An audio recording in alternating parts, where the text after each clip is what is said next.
আমার পরবর্তী সিনেমার নাম তাণ্ডব, যেটা সিনেমা হলে আসছে কোরবানিতে, জানতে পারবেন। এতটুকু বলতে পারি, তুফানের থেকেও বড় কিছু নিয়ে আসছি আপনাদের কাছে। পরিচালক রায়হান রাফির পরিচালনায় সুপারস্টার মেগাস্টার শাকিব খান অভিনীত তাণ্ডব সিনেমা মুক্তি পাচ্ছে এই কোরবানি ঈদে। পরিচালক রায়হান রাফি আর মেগাস্টার শাকিব খানের দ্বিতীয় সিনেমা এটি।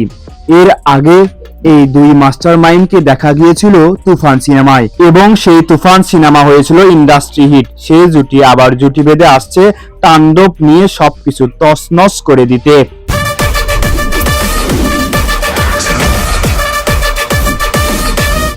বর্তমানে সদ্য মুক্তি পাওয়া বাংলার মেগাস্টার শাকিব খানের বরবাদ মুভি বাংলার গণ্ডি পেরিয়ে বিশ্বের তছনছ করে পার করে ফেলেছে প্রায় 100 কোটি টাকার গণ্ডি। বরবাদ সিনেমার বাজেট ছিল প্রায় 15 কোটি টাকা, কিন্তু বরবাদের এরকম সাফল্যের পর রায়হান রাফি আর থেমে নেই।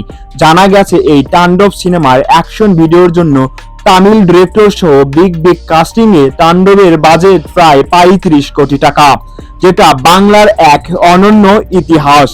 বাজেট দেখেই বোঝা যাচ্ছে তাণ্ডব সিনেমায় কি হতে চলেছে। বাংলাদেশের মানুষ যে বাংলাদেশে পুষ্পা আর বাহুবলী এনিমেলের মতো সিনেমা দেখতে চায়, সে আশা পূরণ করতে চলেছে পরিচালক রায়হান রাফি তাণ্ডব সিনেমার মাধ্যমে। 35 কোটি টাকায় নির্মিত এই সিনেমায় দেখা যাবে ধুমধুম অ্যাকশনে ভরা এক কমার্শিয়াল সিনেমা। বরবাদের পর তাণ্ডব এক নতুন ইতিহাস গড়তে চলেছে।